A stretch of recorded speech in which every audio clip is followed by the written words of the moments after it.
하나님께서 우리 가운데 주시는 말씀 함께 읽도록 하겠습니다.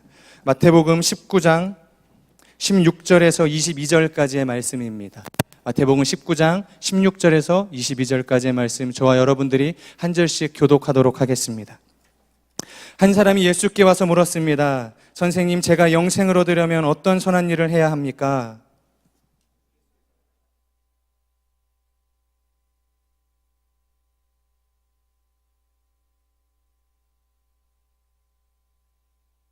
그 사람이 예수께 물었습니다. 어떤 계명을 말씀하십니까? 예수께서 대답하셨습니다. 살인하지 말라, 간음하지 말라, 도둑질하지 말라, 거짓 증언하지 말라.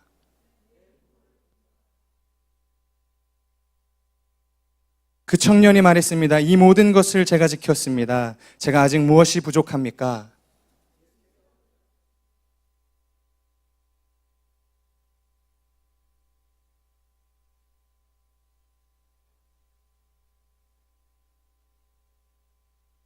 함께 읽겠습니다. 그러나 그 청년은 이 말을 듣고 슬픔에 잠겨 돌아갔습니다. 그는 굉장한 부자였기 때문입니다. 아멘. 아이폰 시대의 바이블이라는 제목으로 설교해 주실 때 큰 은혜 받으시기 바랍니다.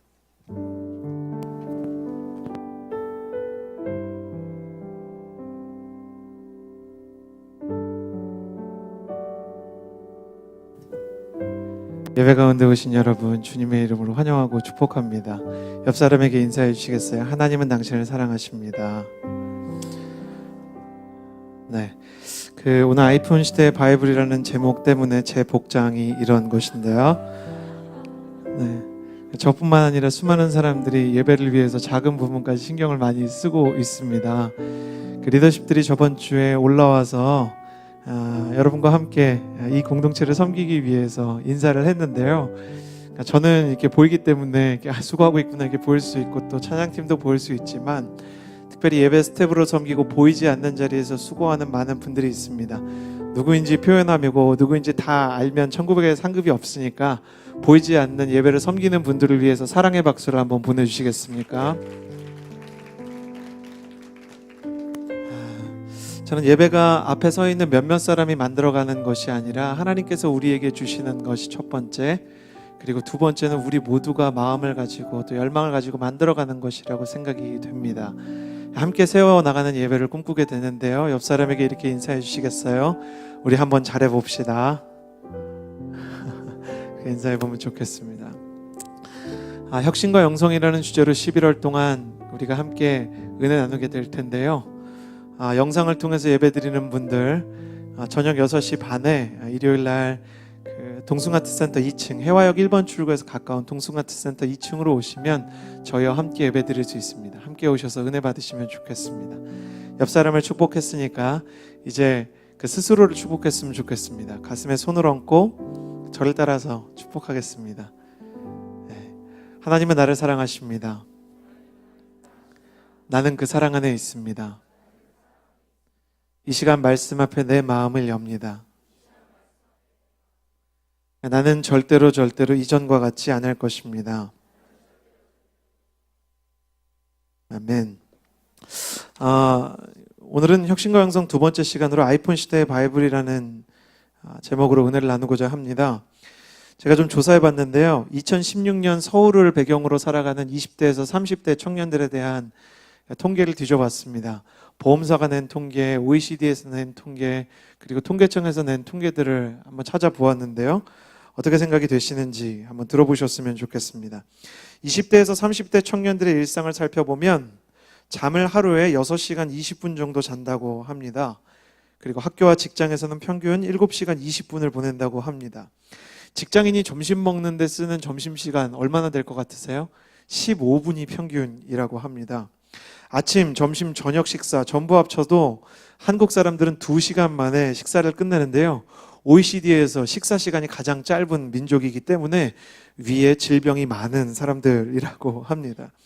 이렇게 빨리 살아가는 서울 사람들, 그러면 일도 빨리 하고 먹는 것도 빨리 먹으니까 쉴 때도 잘 쉴 수 있을까? 더 많은 여유를 갖고 있을까? 서울에서 살아가는 사람들은 체력을 기르고 체중을 줄이기 원한다고 합니다. 특별히 6.7kg 정도 평균 체중을 줄이고 싶은 욕망을 가지고 있다고 하는데요. 그러나 하루 평균 운동하는 시간은 10분이 좀 되지 않는다고 합니다. 피곤한 몸을 달래기 위해서 하루에 커피는 2잔 마시고요. 기업 면접에서 쉬는 시간을 어떻게 보내느냐라고 물어보면 36%의 사람이 저는 독서를 쉬는 시간에 합니다 라고 말하지만 실제로 서울 사람들은 하루에 6분만 독서를 하는 것으로 알려져 있습니다. 그러나 하루에 6분만 독서를 하는 사람들이 스마트폰을 가지고 게임을 하거나 업무와 상관없는 정보를 찾아보는 시간은 얼마나 될까요? 평균 3시간 50분이라고 합니다.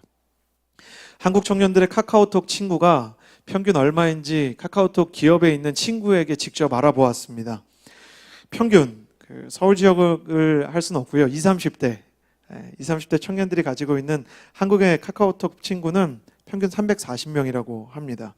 친구가 300명도 넘게 있는 우리는 외로울 틈이 없는 사람들인 거죠. 친구가 너무너무 많은 것입니다. 그러나 실제로 가족과의 대화는 하루에 중요한 사람인데도 불구하고 14분밖에 못 하는데요. 가장 많이 나눈 대화는 어디니입니다. 어디니? 밥 먹었니? 지금 나가니? 이런 일상적인 대화를 제외하면 의미 있는 대화는 하루에 7분 이하라고 합니다. 옥스퍼드의 인류학자 로빈 던바 교수가 한국인의 이러한 패턴에 대해서 사람이 의미 있는 대화를 나눌 수 있는 인간관계는, 의미 있는 대화를 서로 나눌 수 있는 관계는 최대 150명 선이라고 경고하면서 한국의 사람들은 정리되지 않는 인간관계에 매여서 풍요가 아니라 사슬과 같은 어려움을 겪고 있다라고 경고했습니다. 내년이면 아이폰을 좋아하는 사람들은, 저처럼 아이폰 쓰는 사람들은 내년에 스티브 잡스가 아이폰을 출시한 지 10년이 된다는 뉴스를 쉽게 찾아볼 수 있습니다. 그래서 올해 출시된 아이폰 7보다 내년에 출시될 아이폰 7S 혹은 8이 혁신적인 제품이 될 거라는 기대를 가지고 있습니다. 그러나 스마트폰의 혁신에 비해서 스마트폰이 우리의 삶에 가져온 혁신이 정말로 우리의 삶을 풍요롭게 만들고 있는가? 아니면 회사에서조차 단톡방을 만들어서 퇴근이 없는 저녁을 만들어 버렸는가? 한국의 20대와 30대는 잠자기 전에 무려 78%가 스마트폰을 만지다가 잠이 든다고 하는데, 스마트폰을 만지다가 잠이 들면 숙면을 취해야 되는 딥슬립이라고 그러죠. 그래서 뇌파가 바뀌는 그 깊은 수면에 들어가는데 50% 이상의 장애를 겪기 때문에 굉장히 피곤할 수 있다는 경고들이 있습니다. 이렇게 문명이 발달하고 과학이 발달하는데 혁신이 줄을 이어 있고 수많은 사람들이 스타도 아닌 공학자들과 CEO에게 열광하는 이 시대에 사람들의 삶과 기술의 진보가 얽혀서 함께 좋은 방향으로 가고 있는지 실제로 삶에 대한 통계들을 보면서 그런 확신이 들지를 않았습니다. 너무 바쁜 삶 때문에 이제 패스트푸드를 넘어서 차 안에서 먹을 수 있는 드라이브 스루에서 사람들이 밥을 먹고, 그리고 원래는 티타임을 가지면서 사람이 생각할 시간을 만들었던 영국의 티 문화는 프랜차이즈 커피숍 속에서 그냥 피곤을 이기기 위한 스트롱, 우리가 샷도 막 추가해가면서 먹는 어떤 자양강장제와 같은 커피 문화를 만들어내기 시작했고, 대화가 사라지고 있다면 우리는 도대체 어디로 가고 있는 것일까? 길을 잃어버리고 많은 업무와 많은 만남 속에 지쳐버린 우리를 향해서 오늘 하나님의 말씀은 우리가 가야 하는 새로운 길과 새로운 방향을 이야기해 주는 것 같습니다. 오늘 읽은 말씀 속에서 예수님과 한 청년이 만나게 되는데, 이 청년과 예수님의 만남 속에 지치고 바쁜 이 시대를 향한 하나님의 메시지가 있다는 것, 우리가 한 번쯤 주목해 봐야 할 이야기가 아닌가 싶습니다. 예수님이 가는 곳마다 2000년 전에 수많은 사람들이 몰려들기 시작했습니다. 예수님을 만나서 병을 고치고 싶은 사람들, 허전한 마음을 달래고 싶은 사람들, 삶의 지혜를 찾기 원하는 사람들, 예수님을 믿는 사람도 있었지만 예수님을 의심하는 사람들도 있었고, 호기심에 그냥 한번 와본 사람들, 구경 삼아서 온 사람들로 사람들이 너무 많이 몰려들어서 예수님이 어느 거리를 지나든, 예수님께서 어디에서 식사를 하든, 그 시대에 인스타그램이 있었다면 그 해시태그에 예수 맛집 이런 거 엄청 뜨는 시대였습니다.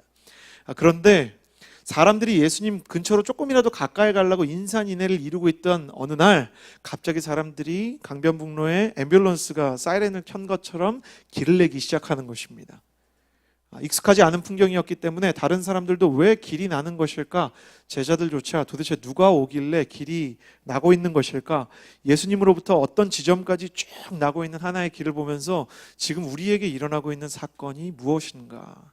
사람들이 수군거리기 시작합니다. 마태복음과 마가복음과 누가복음에 기록된 이 사람에 대해서 성경은 그가 부자였고 청년이었다고 얘기합니다. 성경에서 부자라고 말하면 진짜 부자인 것입니다. 성경은 웬만한 일로 놀라지 않습니다. 성경에서 잘생겼다 그러면 정말 잘생긴 것입니다. 성경에서 삭개오한테 작다 그랬을 때는 정말 작은 것입니다. 근데 성경에서 부자라고 얘기했고 청년이라고 얘기했을 때는 이렇게 생각하시면 됩니다. 진짜 젊은 나이에 진짜 큰 부를 손에 쥔 사람. 비슷한 사람을 생각해 보았는데 설교를 준비하면서 기도하면서 떠올랐던 인물은 페이스북을 만든 주커버그가 생각이 났습니다. 여러분 알고 계시죠? 페이스북을 만든 주커버그는 전 세계 10대 부자 안에 들어간 사람입니다. SNS 시스템을 만들어서 수많은 사람들을 거기에 초청하고 많은 기능을 대면서 수많은 사람들이 거기에 게더링하고 모이고 수많은 사람들이 얘기를 주고받으면서 삽시간에 청년 시절에 막대한 부를 움켜쥐었던 인물입니다. 여러분 한번 생각해 보세요. 강남역에 주커버그가 나타났습니다. 그리고 반대쪽에는 예수님이 있습니다. 야, 이런 순간에 그 자리에 있다는 것만으로도 가슴이 뛰지 않겠습니까? 최고급 거룩한 상상력을 조금 덧대서 생각을 해보면 예수님이 찾아온 허름한 슬럼가에 최고급 세단 몇 대가 연이어서 들어옵니다. 막 연탄 날라야 될 것 같은 골목길에 최고급 세단이 막 들어오는 겁니다. SUV가 검정색이 쭉 먼저 들어와서 거기에서 막 몸 큰 형님들 몇 분이 내려가지고 뒷문을 세단에서 딱 열어줬는데 벤틀리를 타고 있는 청년 하나가 내리는데 최고급 수트도 아니고 그냥 청바지에 편안한 복장을 입고 있어요. 사람들이 누군지 다 아는 거예요. 와, 저 사람 그 사람 아니야? 수근수근 되는 겁니다. 자매들은 이렇게 얘기하는 거죠. 실물이 낫네. 사진빨이 안 맞는 거였네. 야, 그러면서 여러 가지 얘기하는 겁니다. 네가 저거 입으면 가난해 보이는데 제가 입으니까 여러 얘기를 막 하기 시작합니다. 근데 그 사람이 자기한테 수군거리는 사람들한테는 관심이 하나도 없다는 것처럼 자기에게 난 그 길, 예수님한테 나 있는 그 길을 쭉 걸어가기 시작합니다. 그래서 걸어가더니만 성경이 뭐라고 얘기하냐면 예수님 앞에 무릎을 꿇었다고 이야기합니다. 여러분 생각해 보세요. 주커버그가 한국에 와서 어떤 젊은 전도사님 앞에 무릎을 꿇었다고 생각해 보세요. 그날 인스타그램 폭발하는 겁니다. 타블로이드지들 난리가 나는 겁니다. 주커버그가 무릎 꿇은 그 사람은 누군가? 그러면 주커버그가 무릎을 꿇었던 이 젊은 부자가 무릎을 꿇었던 예수님은 어떤 복장이냐? 일단 예수님이 입었던 바지는 제 생각엔 거의 카고 바지. 카고 바지 같은 거, 여기만 이렇게 주머니 있는 거. 근데 또 슬림핏도 아니에요. 막 트렌드를 따라가지 못해. 의류 수거함 같은 데서 주워 입은 것 같은 바지. 그리고 위에는 맨투맨티 같은 거 입었는데 여기저기 찢어졌는데 또 스타일리시하지 않게 찢어져 있고 페인트가 막 튀어 있는데 디자인하는 사람 정말 마음 어렵게 안 좋은 패턴으로 막 엄청 튀어 있고 수염 똑바로 안 잘랐지. 예수님 생각할 때 막 우리가 정말 오해를 갖는 건 중세 미술가들이 예수님 너무 멋있게 그려놨어요. 그려놓은 것마다 다 탐 크루즈처럼 생기고 다 브래드 피트처럼 생겼어요. 현대 예술가들이 그려놓은 예수님 보면 전부 파이트 클럽에 나오는 그 브래드 피트처럼 굉장히 멋있고 빈티지하고 막 근육질로 그려놨는데 근육질인 건 확실해요. 30년 동안 목수를 하셨기 때문에 근육은 확실하지만 성경은 예수님이 별 볼 일 없는 외모를 가졌다고 얘기합니다. 그래서 자매님들 천국에 갈 때 그 충격받을 각오를 하고 가셔야 되는 겁니다. 예수님이 내가 마음속에 그리던 그분이 아니라는 거, 예수님의 외모에 조금 실망할 수 있다는 거 알아야 되는 것이죠. 총구석에서 목수하고 있는 그저 그런 젊은이 앞에 사회적으로 큰 성공을 거둔 청년들의 롤모델 부자 청년이 다가가서는 장면, 다시 그 장면을 생각하면 그 장면 자체가 하나의 완벽한 그림이고 그 장면을 사진으로 찍으면 오랫동안 회자될 만한 멋진 사진이 나올 것입니다. 그리고 예수님께 다가와서 무릎을 꿇은 이 청년이 이렇게 말을 하는데요. 우리 16절 말씀을 같이 한번 읽어보았으면 좋겠습니다. 16절 함께 읽겠습니다. 시작. 한 사람이 예수께 와서 물었습니다. 선생님, 제가 영생을 얻으려면 어떤 선한 일을 해야 합니까? 부자 청년이 이렇게 말합니다. 선생님, 제가 영생을 얻으려면 어떤 선한 일을 해야 합니까? 영생을 얻으려면. 이 질문 속에 안타깝게도 부자 청년의 오해가 들어 있습니다.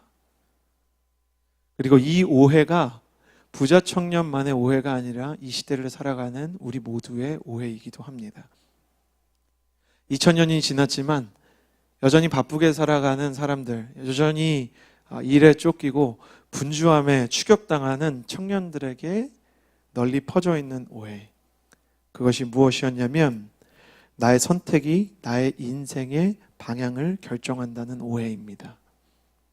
내가 어떤 방향으로 선택을 하면 그 선택이 내가 선택한 어떤 지점을 향해 나를 이끌어갈 것이라는 오해. 이 오해에서부터 영적인 진리와 인생의 지혜, 인간과 하나님, 목표와 방법, 모든 곳에 에러가 생깁니다. 내가 선택한 방향대로, 내가 결정한 방향대로 나의 인생이 결정나고 나의 운명이 결정나고 나의 영혼의 구원의 문제가 결정날 수 있다는 이 오해. 예수님께서는 이 오해를 가지고 있는 청년을 향해서 이 청년이 가지고 있는 이 오해에 대해서 바른 방향을 주셔야 되겠다고 생각을 하신 것 같습니다. 예수님께서 이 오해에 대해서 어떻게 반응하셨을까? 17절에서 20절까지의 말씀 우리 같이 한번 읽어보았으면 좋겠습니다. 17절에서 20절 함께 읽겠습니다. 시작. 예수께서 대답하셨습니다. 왜 너는 선한 일을 내게 친구는 오직 한 분이시다. 내가 지켜라. 그 사람이 예수께 물었습니다. 어떤 계명을 말씀하십니까? 예수께서 대답하셨습니다. 살인하지 말라, 간음하지 말라, 도둑질하지 말라, 거짓 증언하지 말라, 내 부모를 공경하라, 내 이웃을 내 몸과 같이 사랑하라. 그리고 나서 그 청년이 이 얘기를 듣자마자 20절에 이렇게 이야기합니다. 우리 20절 같이 읽겠습니다. 시작. 그 청년이 말했습니다. 이 모든 것을 제가 지켰습니다. 제가 아직 무엇이 부족합니까? 이 청년은 사업에 있어서만, 경영에 있어서만 완벽하고 열심히 살아온 사람이 아니었습니다. 주커버그와 이 부자 청년의 차이가 있다면 이 부자 청년은 영적인 일에도 대단한 열심을 가지고 있었습니다. 이 사람은 사회적으로만 성공하고 싶지가 않았습니다. 하나님이랑도 잘 지내고 싶었습니다. 그래서 하나님으로부터 주어지는 내적인 영적인 에너지들을 소유하고 싶었고 그것을 통해서 마음도 영혼도 인생도 관계도 풍요로운 사람이 되고 싶다는 꿈을 가지고 목표를 가지고 있는 사람이었습니다. 그래서 그의 삶 속에 열정의 범위가 사업과 경영을 넘어서 관계를 넘어서 영적인 영역까지 확대가 되어야 하는데 그 사람에게 주님께서 너는 이런 것들을 지키라고 10계명에 있는 계명 몇 개를, 중요한 걸 몇 개를 얘기하니까 청년이 이야기하기를 제가 이 모든 것을 지켰습니다. 근데 뭐라고 20절에서 얘기하냐면 제가 아직 무엇이 부족합니까? 우리가 성경을 읽을 때 그냥 지나가면 안 되고 영적인 상상력과 함께 영적인 감수성을 가지고 봐야 됩니다. 이 청년이 지켰으면 지켰다고 말하면 되는데 그 다음에 뭐라고 말하냐면 제가 뭐가 더 부족합니까? 이 말 속에 뭐가 들어있습니까? 지켜봤는데 뭐가 이상한 겁니다. 내가 열심히 해봤는데 내가 종교적인 규례와 율법들을 지켜보았는데 뭔가 부족하고 채워지지 않는 게 있는 겁니다. 이 청년한테는 오해만 있는 게 아니고 불안이 있는 겁니다. 뭔가 불안합니다. 내가 최선을 다해서 종교 생활했습니다. 기도 열심히 했습니다. 그리고 교회에서 하는 사역들 섬기고 리더십도 했습니다. 그리고 살인도 안 했습니다. 누구 안 미워하려고 최선을 다하고 좋은 말 하려고 그랬습니다. 그런데 내 마음속에 여전히 불안함이 있는 겁니다. 이 청년이 예수님을 찾아온 이유를 한 단어로 줄이라면 알랜드 보통이 모든 사람에게 있는 최고의 문제라고 말했던 바로 그거, 불안이 있었습니다. 불안한 겁니다. 그 불안을 해소하기 위해서 이 청년과 청년의 친구들, 이 시대를 살았던 2000년 전을 살았던 이 시대 로마 정권 밑에서 살아왔던 청년들은 분노도 해보았습니다. 꿈을 꾸고 일을 해보았습니다. 시위도 해보았습니다. 공부도 해보았습니다. 봉사활동도 해보았습니다. 여행도 떠나보았습니다. 이 청년 시대가 가지고 있었던 이 근원적인 불안과 무언가 해결되지 않은 갈증을 채우기 위해서 최선을 다해서 시도를 하는데 자기의 분노를 쏟아놓을 만한 사건이 지나가고 자기가 꿈이라고 생각했던 그 지점에 이르고 자기의 여행이 끝나서 혼자 자기 집으로 돌아와서 앉아서 자기 마음속을 들여다보고 있으면 무언가 비어있는 것입니다. 무언가 잘못됐다는 생각이 들었던 것입니다. 사람이 혼자서 자기 마음을 들여다볼 수 있으면 모든 매체와 모든 미디어를 끊고 모든 커뮤니케이션과 통신과 매체를 끊고 홀로 자신의 삶을 침묵 가운데서 들여다보면 그의 영혼에 무엇이 정립되어 있는지를 볼 수 있다고 어거스틴은 지적합니다. 어느 날 밤 그 불안을 이기지 못했던 청년은 예수를 찾아가야 되겠다는 생각을 했던 것입니다. 이 청년은 바빴을 것입니다. 이 청년은 순수합니다. 마가복음에 따르면 이 청년이 예수님께 달려왔다고 합니다. 여기서 달려왔다는 표현은 차에서 내려서 예수님한테 달려왔다 그런 표현이 아닙니다. 큰 사업을 하고 있었기 때문에 어디 밀라노나 베네치아 같은 로마의 어떤 도시들에 있었을 수 있지 않습니까? 프랑스 파리나 영국의 런던 같은 곳에 있었을 수도 있지 않습니까? 근데 거기서부터 예수님에게까지 달려왔다는 겁니다. 이 사람한테는 영적인 일에 해답을 찾기 위해서 자신의 시간과 열정을 바칠 만한 순수함이 있었습니다. 그리고 예수님에게 간절히 듣기 원했던 말이 있었습니다. 뭐냐면, 그래, 너 지금까지 잘한 거야. 걱정하지 마. 그대로 살면 돼. 이해가 되세요? 우리가 누군가한테 그 말이 너무 필요한 때가 있잖아요. 그래, 여기까지 참 잘 왔다. 네가 해온 그 방식 그대로 살면 돼. 예수님이 그렇게 말씀해 주시면 이 사람이 용기가 생길 것 같은 거예요. 자기의 삶은 자기 생각에는 이미 잘 살아왔다는 생각이 있어요. 보세요. 20절에 이 모든 것을 제가 지켰습니다. 이 말은 뭐예요? 하나님, 나 진짜 열심히 살았어요. 예수님, 나 진짜 열심히 살았어요. 저 나름대로 이거 지키려고 최선을 다했어요. 그러니까 예수님이 잘했다고 한마디 해주시면 제가 너무 지금 마음이 힘든데 저 힘이 날 것 같아요. 위로가 필요해요. 저 잘하고 있다고 얘기해 주세요. 그렇게 컨펌해 줄 존재가 필요한 겁니다. 사람이 얼마나 불안한지 몰라요. 잘 살고 있는 사람도 누군가의 컨펌이 필요합니다. 성공한 아버지들은 아내의 응원이 필요합니다. 독립해서 나름 자기 길을 걸어가고 있는 자녀들도 부모님이랑 사이가 안 좋아도 야, 너 그래, 미안하다. 네가 가는 길이 맞는 길인데 그 얘기 한마디가 사람에게 얼마나 큰 힘을 줍니까? 그런데 예수님께서 그렇게 하지 않으시고 부자 청년에게 다른 소리를 하시면서 부자 청년의 마음이 어려워지기 시작하는 것이죠. 그게 뭐였냐? 예수님께서 말씀하신 게 뭐였냐? 21절 말씀 같이 한번 읽어보았으면 좋겠습니다. 21절 함께 읽겠습니다. 시작. 예수께서 대답하셨습니다. 만일 내가 완전해지고자 한다면 가서 내 재산을 팔아 그 돈을 가난한 사람에게 주어라. 그러면 내가 하늘에서 보물을 얻을 것이다. 그리고 와서 나를 따르라. 율법에 없는 황당한 얘기를 하기 시작하는 겁니다. 여러분 한번 생각해 보십시오. 성경에서 부자라 그러면 진짜 부자니까 제가 한번 크게 한번 상상을 해봤습니다. 재산이 한 2조 정도 됐다고 생각해 봅시다. 2조. 근데 그거를 갑자기 다 팔라고 하는 것입니다.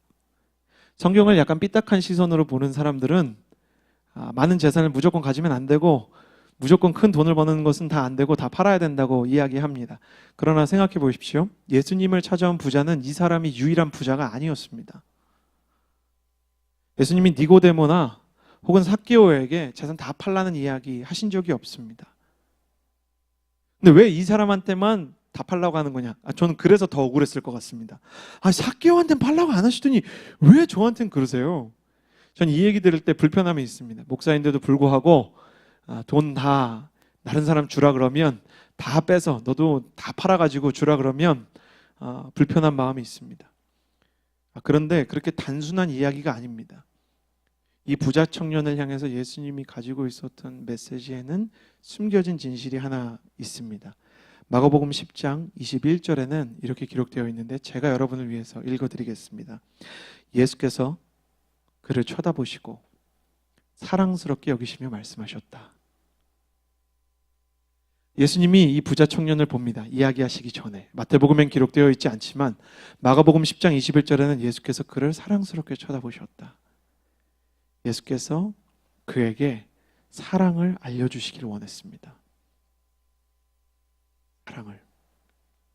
부자 청년이 자기의 선택과 자기의 열심으로 자기의 인생을 결정할 수 있다고 생각했던 것이 왜 그렇게 큰 오해일까?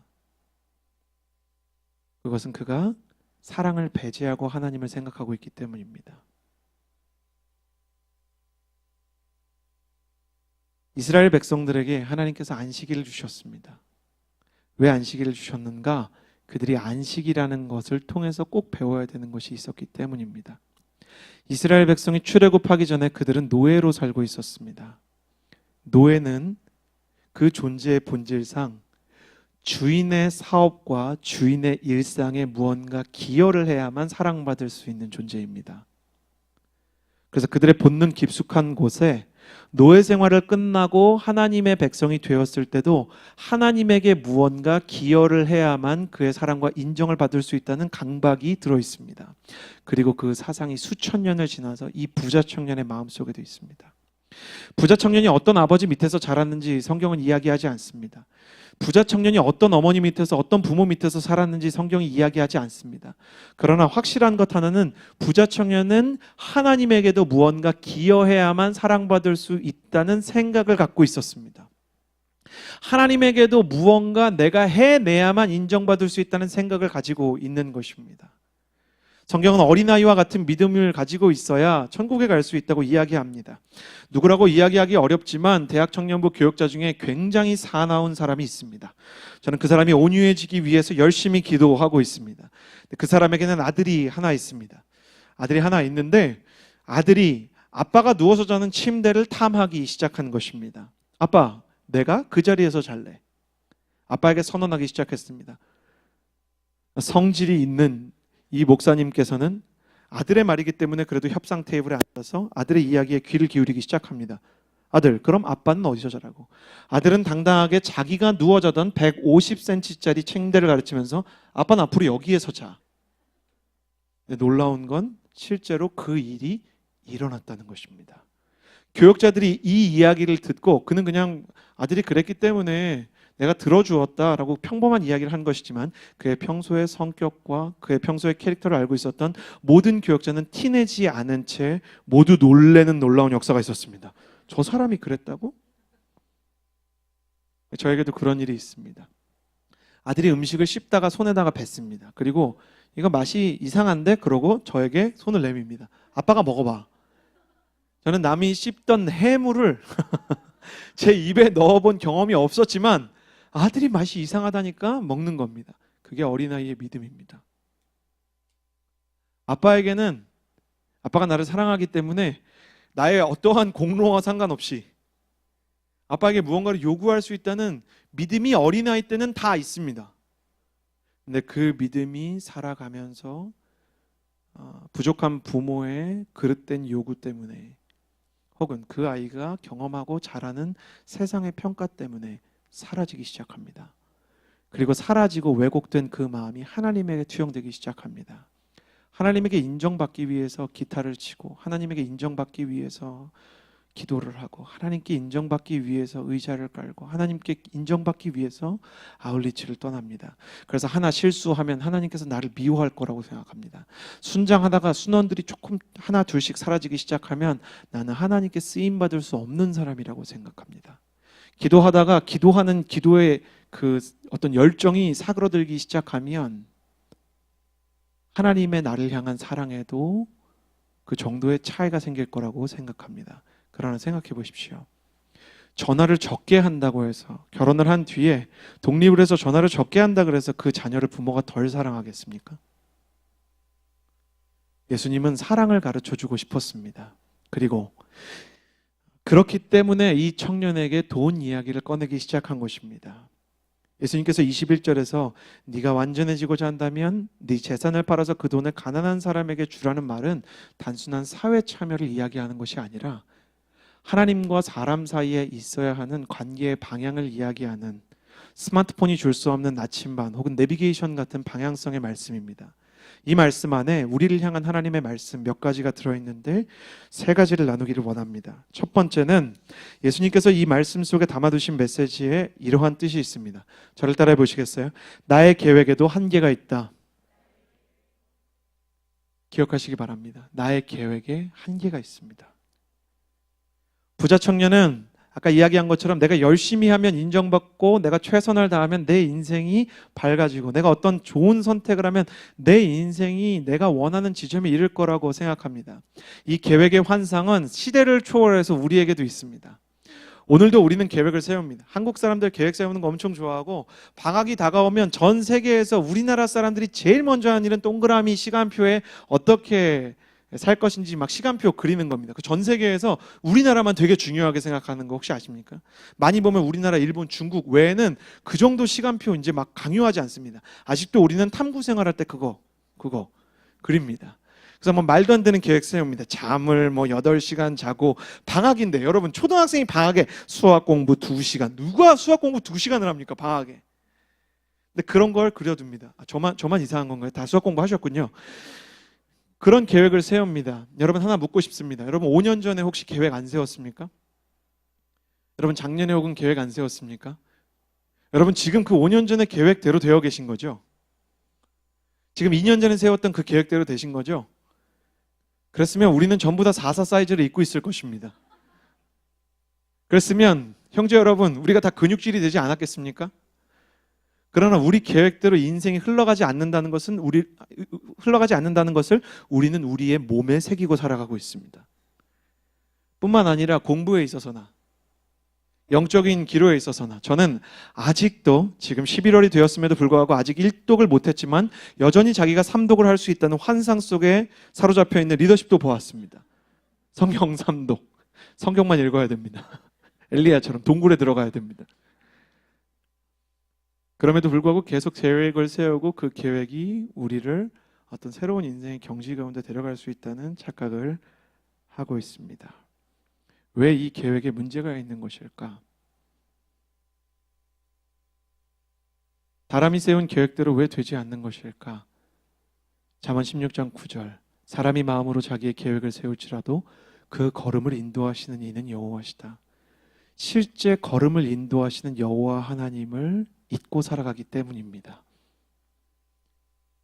양은 목자를 떠나서 스스로 길을 찾을 수가 없습니다.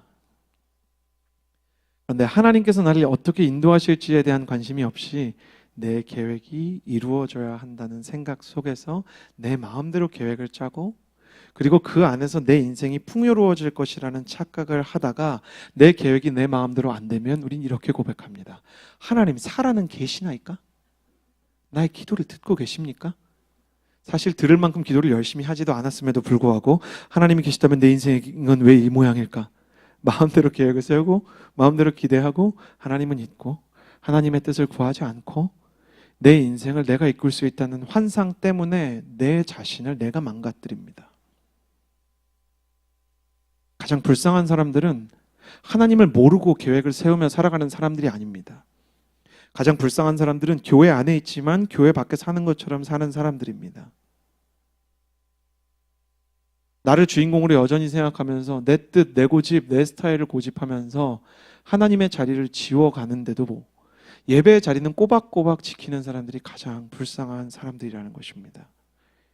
의와 도덕과 계획으로 가득 찬 인생 속에 하나님의 자리가 없다면, 내 인생을 인도해 주시는 목자가 없다면 내 인생의 계획이 한계에 부딪힐 수밖에 없다는 메시지를 하나님은 전해주고 계시는 것입니다.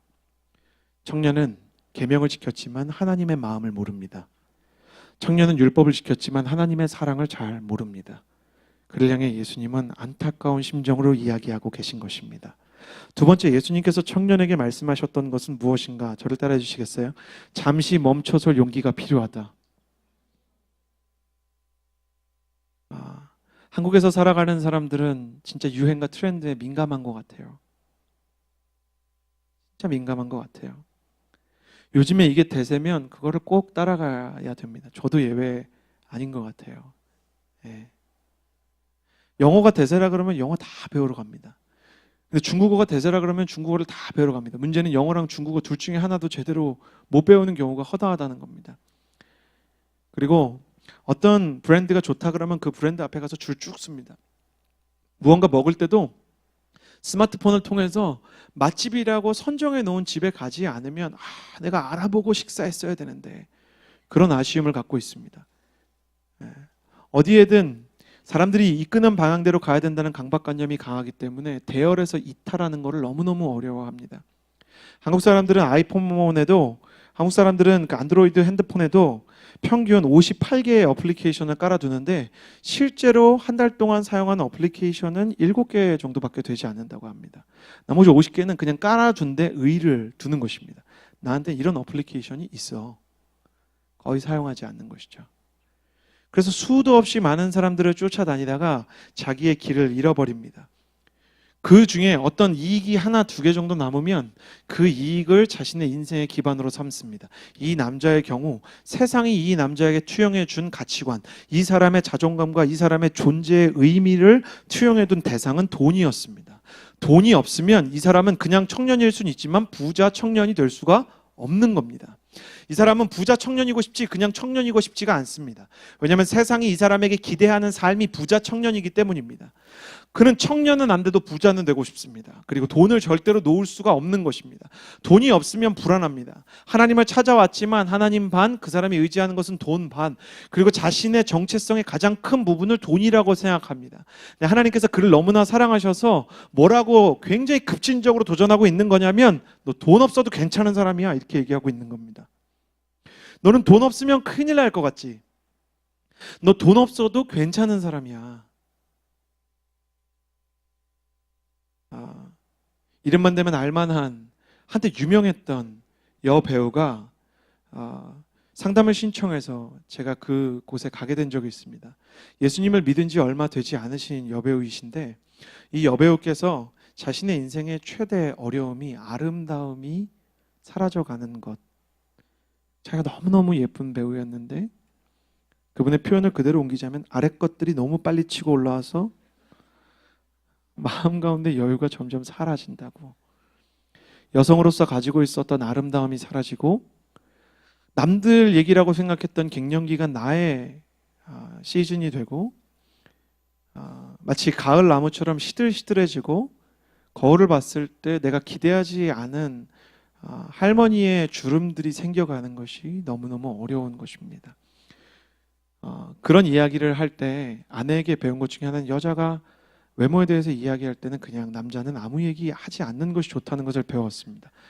그냥 듣기 시작하는데 저는 그렇게 수려한 외모를 가진 적이 없었기 때문에 공감이 되지 않았지만 들으면 들을수록 마음이 같이 하나가 되기 시작하는 겁니다. 아, 그러셨겠다. 하나님이 주시는 은혜 중에 하나는 사람의 이야기를 들으면서 그 사람의 마음을 헤아리는 마음을 하나님이 주시는 거 아니겠어요? 제가 이야기를 한마디도 하지 않았는데 뒤에 자기가 예수님을 믿게 되면서 예수님이 계속 말씀하시는 게 있대요. 예쁘지 않아도 괜찮아. 꽃보다 중요한 건 열매란다. 꽃은 지지만 열매를 맺어야 될 때야. 자매분들의 영성에 굉장히 많이 놀랍니다. 목회자가 그냥 앉아서 이야기를 들어주기만 해도 자매는 스스로 결론을 낼 수 있는 고등한 생물입니다. 형제의 경우는 어떻게 해야 됩니까? 라는 이 부자 청년도 남자였죠. 그래서 어떻게 해야 됩니까? 질문을 하는 반면 여자는 스스로 영적인 그 독립성을 충분히 가지고 있다는 걸 알게 됐어요. 근데 그 이야기를 하는데 여자의 인생을 살아보지 않은 제가 왜 눈물이 났을까? 아마 아름다움이 아닌 그 무언가가 내 안에도 있기 때문이 아닐까. 목회자로서 어떤 날 설교를 잘 하지 못하면 들어가는 길에 정말 어디론가 숨어버리고 싶고 사라지고 싶은 생각이 듭니다. 하루는 꿈을 꿨는데 꿈의 목소리를 잃은 것입니다. 그래서 더 이상 설교를 할 수가 없게 된 것이죠. 그리고 사람들 앞에서 찬양을 할 수도 없는 겁니다. 목소리를 잃은 목회자가 할 수 있는 일이 많지가 않다는 것 꿈속에서 간접적으로 경험했는데 그 비극적인 꿈에서 있었던 일임에도 불구하고 백엔잎이 축축이 젖을 정도로 울면서 잠에서 깼을 때 희한하게 하나님은 나는 그런 날이 와도 너를 사랑한다고 이야기하는 것입니다. 여러분이 여러분 스스로를 사랑하는 이유는 무엇입니까? 부자 청년처럼 돈 때문입니까? 아니면 그 여배우 집사님처럼 외모입니까? 아니면 지혜입니까? 학력입니까? 여러분의 인생의 파운데이션이 되는 그 기초가 되고 근거가 되는 것은 무엇입니까? 하나님은 그것이 무엇인지 그것을 쌓기 위해서 애쓰던 삶에서 잠깐 멈춰보라고 얘기하십니다. 부자 청년이 만약에 예수님에게 주님, 제가 아직 준비가 안 됐는데, 이거 다 팔 용기가 없는데, 이거 조금씩 내려놓으면서 주님 옆에 있으면 안 될까요? 라고 얘기했다면 예수님께서 안 돼, 무조건 다 팔아야 돼, 이렇게 얘기하셨을까요? 예수님의 이야기를 문자적으로 이해하는 건 곤란합니다. 제가 아는 예수님은 그것도 이해해 주셨을 거예요. 왜냐하면 한순간에 자기 자신의 자존감의 기초를, 자존감이 아니죠, 자존심의 기초를 포기할 수 있는 사람은 결코 많지 않기 때문입니다. 여러분, 이 예배에서 여러분 스스로에 대해서 한번 생각해 보시겠어요? 나를 자랑스럽게 하고 나를 다른 사람들과 다르게 하는 나의 존재의 기초는 무엇인가? 내가 결코 포기할 수 없는 그것. 그러나 주님은 사랑스러운 눈으로 바라보시면서 말씀하십니다. 그거 없어도 괜찮아. 그게 너를 더 특별하게 만들어주는 게 아니야. 저희 아들에게 이상한 습관이 생겼습니다. 저희 아들은 다른 아이들에 비해서 레고를 훨씬 잘 만듭니다. 만들어서 늘 멋있지 아빠, 멋있지 아빠, 제가 늘 멋있다고 해줍니다. 그리고 진짜 신기하게 잘 만듭니다. 늘 로봇을 만들고 늘 비행기를 만들고, 그것을 아버지에게 그 아름다움과 세밀함에 대해서 경탄을 요구하는 표정으로 그걸 갖고 오는데, 그 레고를 만드는 능력이 없다고 저와 아들의 관계가 달라지는 거 아닙니다. 우리를 하나님 앞에 데리고 가는, 또 사람들 앞에 데리고 가는 파운데이션은 무엇일까요? 그것이 없어지면 무너질 것 같지만 하나님은 그것이 없어도 무너지지 않는다고 말씀하십니다. 여러분, 아무것도 없이 사랑받아 보셨습니까? 하나님은 그것을 원하십니다. 아무것도 없이 사랑받는 느낌 아세요? 어떤 사람이 전화가 와요. 전화를 받았는데 용건 없는 안부 전화 받아보셨어요? 용건이 없어요. 그냥 안부예요. 야, 서진아, 잘 지내니? 너 왜 전화했어? 사람들은 다 용건을 기다리잖아요. 전 본론이 빠른 사람이에요. 왜 왔니? 믿지 않아요. 용건이 없이 전화했을 거라는 걸. 왜 전화했니? 상처도 받지 않아요. 근데 그냥이라는 거예요. 그냥. 그냥이라고 말하면 전 더 믿지 않습니다. 아, 그래? 그럼 들어주다 보면 뭔가 얘기하겠지. 근데 제 고등학교 친구 중에 그런 친구 있습니다. 그냥 진짜 잘 지내고 있나 궁금해서 페이스북 보다가 너네 애기들 사진 봤는데 잘 살고 있는지 진짜 궁금해서. 친구는 대구에 사는데 다음 주에 서울에 올라온답니다. 우리 얼굴 꼭 한번 보자. 보고 싶어서 그래. 저는 참 믿음이 없는 사람 같아요. 그 자리 나가면 혹시 막 보험 가입해야 된다고 종이 내미는 거 아닐까? 막 그런 생각합니다.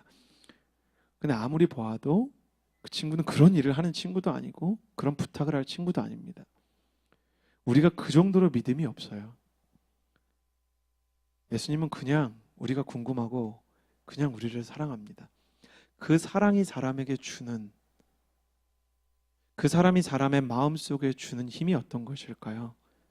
예수님은 부자 청년의 불안을 끝낼 수 있는 것은 그 용건 없는 안부를 물어주는 사랑이라고 이야기하고 계시는 것입니다.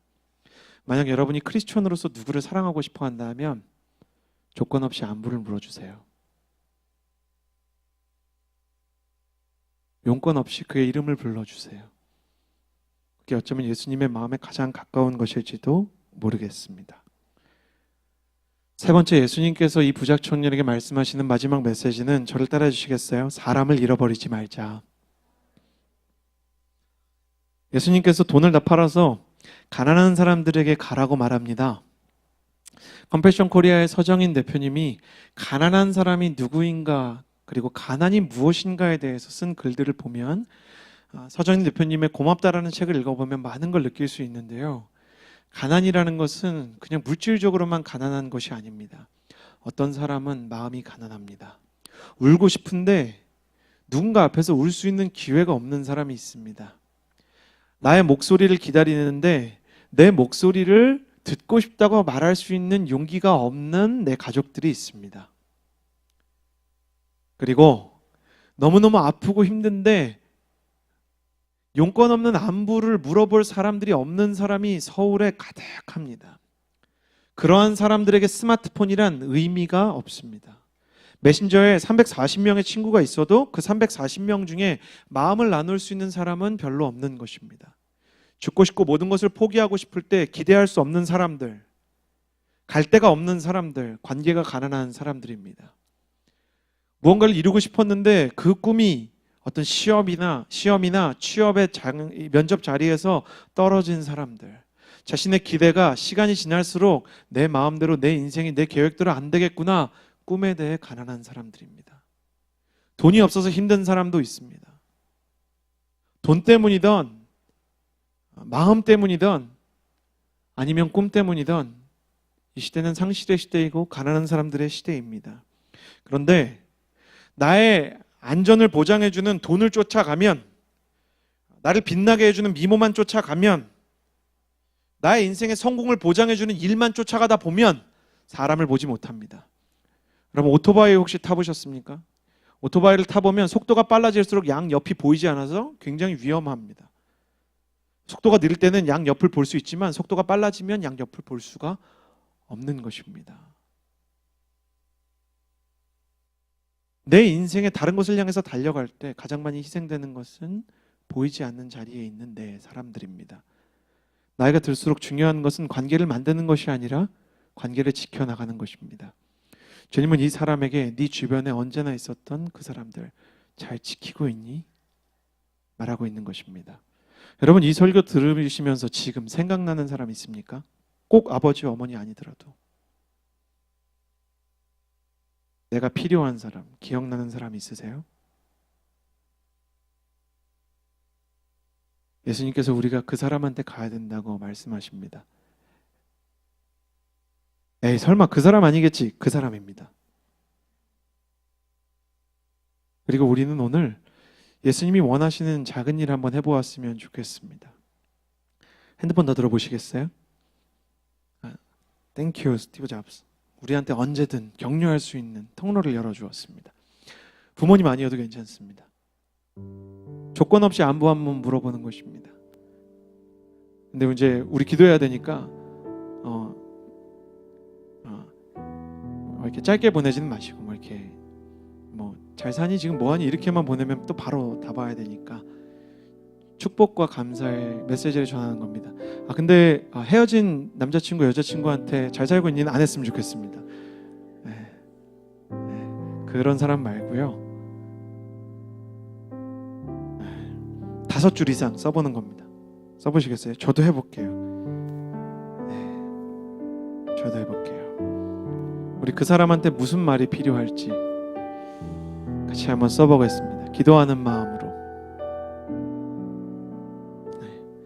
나한테 평소에 사랑 많이 받는 사람들 말고, 남편이나 아내처럼 나한테 평소에 사랑 많이 받는 사람보다는 진짜 내가 필요한 것 같은 사람, 요즘 따라 조금 힘들어 보이는 그 사람,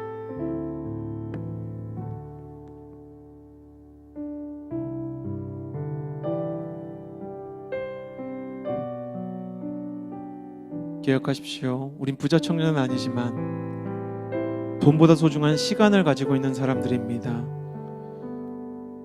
주님은 그 시간을 남들을 위해서 팔아서 쓰라고 말하는 것입니다. 그리고 시간보다 더 중요한 마음을 가지고 있는 우리는 크리스천입니다. 하나님의 마음을 담아서 보내는 것입니다. 한 대학부에서 이거 해봤더니 그냥 부모님한테 전화 걸어서 그런 무브먼트 해봤습니다. 엄마 사랑해, 아빠 사랑해, 이거 해보는 겁니다. 여보세요? 하면 엄마 하고 싶은 말인데 엄마 사랑해. 그랬더니 돌아오는 답변이 멋있었습니다. 엄마가 이렇게 말씀하시더라고요. 미쳤니? 아버지 이렇게 말씀하시더라고요. 돈 없니? 돈 필요해? 그런데도 불구하고 너 미쳤니? 돈 필요하니? 라고 말하는 부모님의 목소리가 떨리기 시작하는 것을 발견하였습니다. 아니 엄마 그냥 사랑한다고, 아니 아빠 그냥 사랑한다고. 대가 없는 사랑이 점점 사라지는 시대에 예수님께서 그 청년을 사랑의 눈빛으로 보시고, 시대가 흐르고 매체가 발달해도 스마트폰이 생기고 SNS를 해도 자연스럽게 늘어나지 않는 사랑이 상실되는 시대 가운데 주님은 부자 청년에게 사랑받고 사랑하는 방법을 알려주고 계십니다. 이번 주 그렇게 살아봅시다. 용건 없이 안부를 묻고, 그리고 그가 알아주지 않고 이상한 반응을 보여도 그를 위해서 기도하고, 너만은 정말 잘 됐으면 좋겠다는 마음으로 하루하루를 살아가 보는 것입니다. 그러면 우리 마음속에서 잃어버렸던, 그리고 우리 마음속을 불안하게 했던 어떤 부분이 하나씩 채워지는 것을 경험하게 될 거라고 주님 말씀하십니다. 무엇보다 중요한 것은 그 사랑을 공급해 주시는 예수님을 붙잡는 것입니다. 청년은 예수님께 선한 선생님 이렇게 말했지만 예수님은 선생님이 아니라 구원자이십니다.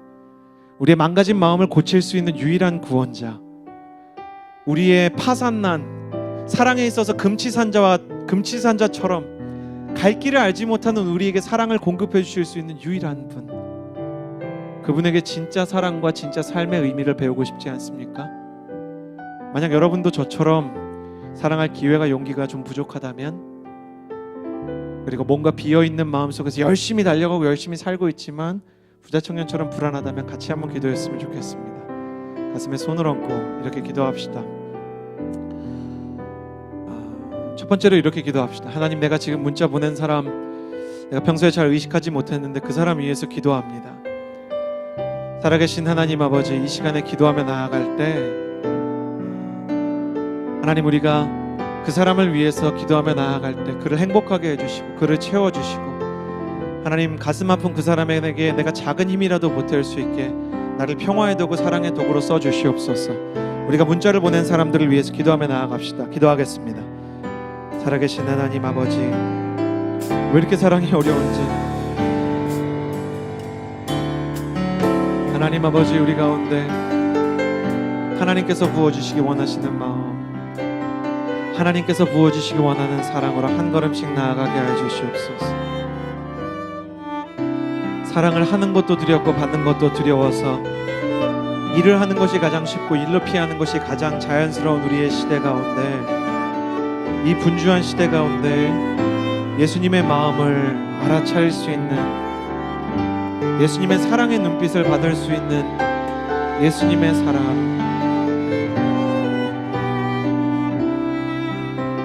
예수님의 제자가 될 수 있게 우리를 축복해 주십시오.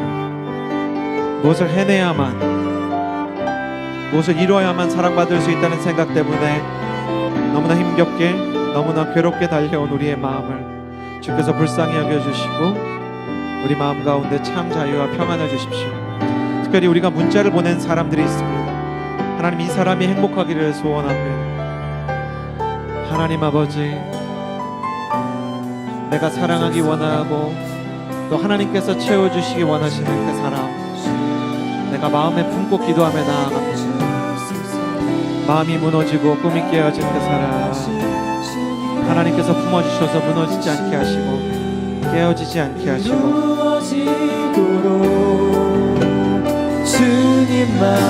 하나님 아버지, 한 사람 한 사람 마음 내게 주소서. 내 아버지, 하나님, 내가 하나님의 마음으로 기도하고 하나님의 생각으로 나의 삶을 디자인해 나갈 수 있도록 도와주시옵소서. 뜻이 이루어지도록 주님만 내게 주소서. 부끄러운 고백인데, 저는 목회를 하다가 사람을 만나서 사랑할 만한 시간, 그런 힘이 없으면, 그런 어떤 내 안에 어떤 사랑과 감수성이 없으면 목회자인 저는 일로 도망갑니다. 목사도 일하려고 마음먹으면 일이 진짜 많거든요. 그래서 그런지 한국 남자들이 제일 잘하는 게 일이래요. 한국 여자들이 제일 잘하는 건 행정적으로 꼼꼼한 일들 하는 거래요. 여러분, 혹시 일로 도망쳐 본 적 있으세요? 사람 만나는 거 부담스러워서, 사랑받는 것도 힘들고 사랑하는 것도 힘드니까 부자 청년처럼 그냥 일하는 거예요. 그냥 뭔가 컴퓨터 앞에서 그냥 없는 일이라도 만들어서 하고, 해낸 일도 다시 한번 보면서 여러분 자신을 망가뜨리고 그 일 속에 던지면서 그냥 말 그렇게 하고 있지 않아요? 아, 나 너무 시간이 없어, 나 여유가 없어. 근데 사실은 우리가 사랑하고 멈춰설 용기가 없는 거 아닌가 생각해요. 이 시간에 기도하며 나아갈 때 이렇게 기도합시다. 하나님, 저 자꾸 일로 도망쳐요. 저 자꾸 없는 일 만들고 자꾸 뭐 딴 거 해가지고 사람 안 만나려고 그래요. 사랑하는 거 무섭고 사랑 받는 것도 무서워요. 하나님, 그런데도 불구하고 사랑하려면 하나님 나한테 힘 주셔야 됩니다. 하나님, 내가 사랑할 수 있는 용기가 있게 해주세요. 누군가를 품을 수 있는, 누군가와 진짜 마음과 마음으로 만날 수 있는 그런 여유와 평안을 하나님께서 주셔야 할 수 있습니다. 예수님은 진짜 바쁠 때도 그런 평안을 가지고 계셨으니까 저한테도 좀 그거 나눠주세요. 주님, 나 그거 하기 원합니다. 우리 하나님의 사랑과 평안을 구하면서 기도하며 나아갑시다. 기도하겠습니다. 그 신실하신 일로 도망치고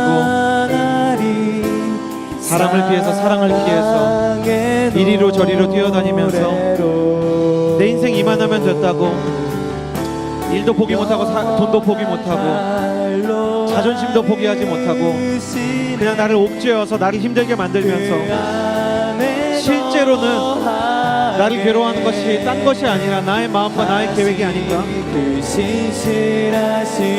내 마음속에 있는 무너진 마음을 메이크업하기 위해서 다른 것들을 들이붓고 내 마음속에서 외면되어 있는 어떤 것들, 내 마음속에서 간과되어 있는 것들,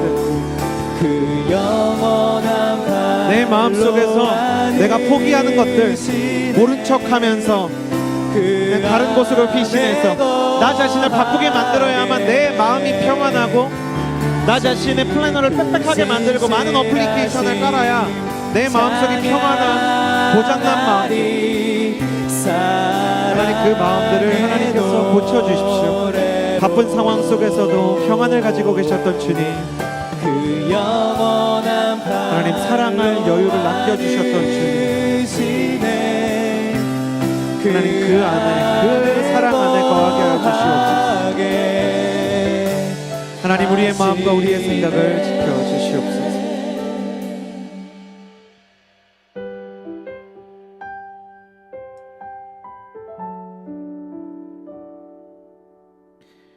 마지막으로 한번 기도할 때 예수님께서 그를 사랑스러운 눈빛으로 쳐다봤는데 일과 돈에 지친 이 부자 청년은 그 사랑의 눈빛을 보지 못했어요. 여러분, 오해하지 마십시오. 열심히 기도해서 하나님이 우리를 사랑해 주시는 게 아니라 열심히 기도하면 하나님이 우리를 사랑하는 것을 발견할 수 있을 뿐이에요. 여러분이 만약에 오늘 기도 잘 못해도 하나님이 여러분 안 사랑하는 게 아니에요. 그러나 기도의 문이 열리기를 목회자로서 바라는 건 하나님이 우리를 어차피 사랑하실 건데 그걸 느끼기 원하는 것입니다. 여러분, 절대 오해하지 마세요. 오늘 말씀 못 듣고 설교 내내 졸았다 그래서 하나님이 여러분 안 사랑하는 거 아니에요. 기도할 때 이렇게 기도하십시오. 하나님의 사랑에 대한 오해가 사라지게 해주시고 그 하나님의 눈빛을 놓쳐버렸던 부자 청년이 아니라 하나님의 눈빛을 알아차렸던 그보다 훨씬 열등했던 제자들처럼 예수님이 나를 사랑하신다는 거, 예수님이 나를 귀하게 생각하신다는 거를 내가 느낄 수 있게 문을 좀 열어주세요. 여러분, 기도 잘 못하겠으면 그냥 일어서서 울기만 하셔도 되고 어떤 때는 한숨만 쉬셔도 돼요. 근데 그런 것들이 쌓이고 모이면 언젠가 하나님께서 여러분에게 분명히 하나님의 사랑을 느낄 수 있게 해주실 거예요. 여러분, 부자 청년처럼 어떤 사랑을 많이 느끼지 못했던 분들이 있다면 괜찮습니다. 그 자리에서 일어나서 같이 기도합시다. 너무 사랑이 필요하고 사랑하는 것이 두려운 사람들, 일단 저도 일어난 거예요. 여러분도 다 같이 일어나서 하나님, 나에게 하나님의 사랑을 느낄 수 있게 해주십시오. 난 주님의 사랑이 필요하고 난 주님의 사랑을 느끼기 원하고 자꾸 놓치고 있는 것 같은데 주님께서 내게 알려주십시오. 그리고 충분히 그 사랑 느끼고 있으면 옆 사람을 위해서도 이름 몰라도 참 위해서 기도해 주세요. 같이 기도합시다. 기도하겠습니다.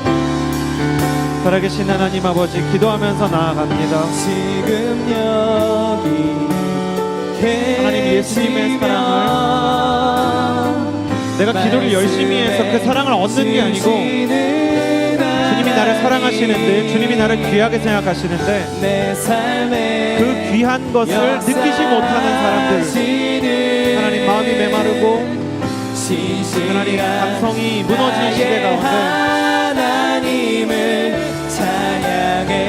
하나님의 사랑을 느낄 수 있는 성령의 임재가 있게 해주십시오. 하나님, 한 사람이라도 예수님의 사랑을 더 느낄 수 있게, 한 사람이라도 예수님의 마음을 더 알 수 있게 하나님께서 부어주시고 또 하나님께서 느낄 수 있는 문들을 열어주십시오. 여기까지 살아온 것으로 하나님, 여기까지 내가 주님 앞에 애를 쓰고 나왔고 하나님 아버지, 여기까지 내가 걸어왔는데 그 애쓰고 힘쓴 것 때문이 아니라 내가 하나님의 부르심을 받은 사람이라 하나님께서 나를 지으셨다는 것을 하나님 아버지, 내가 확인하면서 그 사랑 안에 잠기기를 원합니다. 내 삶에 역사하시는 진실한 나의 하나님을 찬양해. 예수님을 오래 믿지만 종교 생활을 열심히 하지만 내가 정말 하나님께 사랑받고 있음을 확인하지 못하는 무언가 비고 말라버린 세대 가운데 예수님의 그 사랑의 눈빛을 발견하게 하는 그런 예배, 그런 공동체, 하나님 CH630이 그런 자리가 되게 하여 주시옵소서. 하나님, 사랑받는 것이 자연스럽게 하시고 그 받은 사랑 나눠주는 게 자연스럽게 하셔서 용건 없이 안부를 물을 수 있고 그 사람에게 사랑의 어떤 하나의 가지를 내는 것이 두렵지 않은 사람들, 사랑을 하기가 싫은 마음에서 점점 사랑을 할 수 있는 마음으로 변화되는 사람들, 이젠 다시 사랑 안 해, 전 사랑하고 싶지 않아요 라고 말하지만 사실 마음속에는 사랑을 하고 싶지만 안 되는 자기 자신이 미워서 힘들고 지쳐버린 사람들에게 하나님의 위로를 더하여 주시고 잘 안 돼도 못해도 내가 너를 사랑하신다는 음성을 들려주셔서 내가 얼마나 가치 있고 아름다운 사람인지, 하나님께서 나를 얼마나 사랑하시는지 그 사랑의 복음 확인하며 앞으로 걸어가는 사람 되게 하여 주시옵소서. 세상을 변화시키는 것은 일도 아니고 돈도 아니고 사랑입니다. 진짜 사랑을 가지고 있는 사람들, 사랑의 방법을 알고 사랑에 도전할 수 있는 사람들, 사랑의 말을 하고 사랑의 행동을 하고 사랑의 걸음을 옮길 수 있는 사람들이 되게 하시고, 말라버린 세대 가운데, 내일이 없는 세대 가운데 지쳐버리고 상실에 물들고 자괴감 때문에 괴로워하고 소망을 잃어버린 사람들 가운데 작은 사랑, 작은 희망을 나누어주는 하나님의 사람들이 되게 하여 주시옵소서. 문명의 이 길 넘어 영적인 혁신을 이루어내는 하나님의 사람들로 살기를 원하며, 이제는 우리 구주 예수 그리스도의 은혜와 하나님의 사랑과 성령의 교통하심이, 주님의 사랑의 눈빛을 발견하고 그 사랑을 향해 한 걸음씩 나아가기 원하는 주의 거룩한 자녀들 머리머리 위에 이제로부터 영원토록 함께하여 주시기를 간절히 축원하옵나이다. 아멘.